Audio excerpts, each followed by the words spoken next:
Qəssam orada nə? Qəssam sağ. Hə? Buyurun, nə lazım edir? Hə, qəssam sağ tez ol. Ay can, nə işirsən? 5 var döşət ver, bir də buradan kəs ver mənə tez ol. Bəlkə sən beldə verəksən. Arkadaş, yenə belə, belgən yoxdur bizdə. Döş kəs bir də buradan tez ol, gedirəm mən. Gəl mən sənə biraz bel qatmıram. Dadından doymayarsan, gəlin mən alqış eləyəsən. Pula görə demirəm, özün bilərsən. Amma mənim ətimə söz ola bilməz. Süper. Bir saatimiz nəhətə dolayım çıxamazsın. Səbirli ol da. Yaman səbirsizsən ölsən. Amma siz oyun oynayırsınız bir yaxdan. Ne isim abi? Allah qala qoysun bilərəm. Yaxdan deyirəm, doğru. Ha çay ver, şarap alsın. Getir koyun. Getir koyun, ala basın. Ha, saqqal buyur. Nə lazımdır? Yoxdur, mən nə lazımsa vermirsən, nə istəyirsən? Tam bir biraz, ha. Yox, nə bilməzsin, burada işləyirəm da. Problem 200 yox. gram soğan atıyor, sömək soğan. Buyur, İmam Zahid. Ama sömək yok mu? Sümük olmur bizə, narahat olmur. Ha, sömək yok mu? Sümük deri yağdır bu. Nə sümük? Sümük nə gəzir? Ha. Buyur alsın. İtə versən bir şey alırsan. Ha, İtə versən bir şey verirsən. az olsun ha.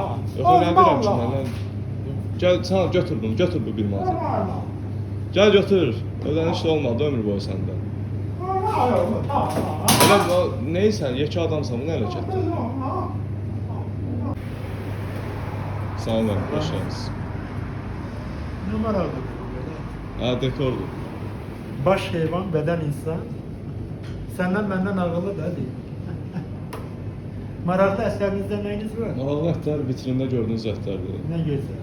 Nə qədər lazımdır? Mənə bir 36 kilo can əti verin. Bir də kiryaki bunlardan bezək. Zəhmət olmasın. Deyəsən məclis var. Hə, oğlumun ad günüdür. Ya, təbrik edirəm. Ona hazırlaşır. İstəyirsən geçərsən, Yox, biz işləyirik. Saat neçədədir? bunları doldurun. Fakat Oldu, ben baş. gözdeyim, Oldu. sizi gözleyeyim. Arkaya sen.